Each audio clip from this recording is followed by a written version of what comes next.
Hello, I'm Dana Hicks, Honorary Canadian Consul in Charlotte, North Carolina. I've been invited by the U.S. Export Assistance Center here in the Carolinas to talk to you this morning about opportunities for U.S. companies, and in particular southeastern U.S. companies in Canada. Canada is our largest trading partner, and I'd like to talk to you briefly this morning to explain the breadth of the relationship, the interconnectedness of supply chains and business relationships, and perhaps quantify some of the opportunities that are available to Carolinas companies. If we look at Canadians and Americans, we share a common challenge, or numerous common challenges. There's global financial challenges presently, the emergence of powerful economic competitors like China, India, or the BRIC countries, Brazil, Russia, India, and China, the need to stimulate economic growth and promote job creation, and the need to maintain securities between our borders and within our countries. But we also share mechanisms that can help us to respond to the challenges.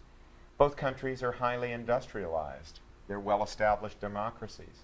Both are leading members of numerous important economic and political organizations, including the G8, APEC, and the North Atlantic Treaty Organization. Both are partners in a North American Free Trade Agreement that has nurtured one of the largest and most complex economic business partnerships in the world. And we have an established relationship upon which we can build.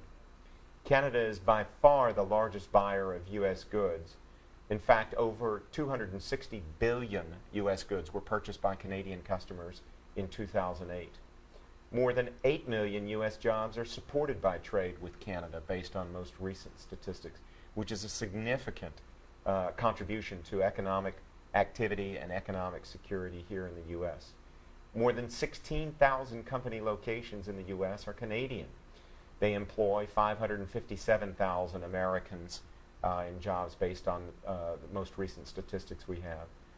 And to quantify the magnitude of the relationship, for every $1 worth of goods that China buys from the U.S., Canada buys almost $4. So it's a 4 to 1, actually $3.77, but almost a 4 to 1 order of magnitude that Canada purchased from U.S. exporters compared to China. And more than 50% of our bilateral trade moves by truck. So again, this is a basis, a foundation upon which we can build to make both countries stronger. Canada's trade in goods and services with the U.S. is more than twice the size of trade with the rest of the world. So if we look at the chart here that's been displayed, these values are percentages. The top being 100% of the total value of Canada's trade, the second line being the U.S.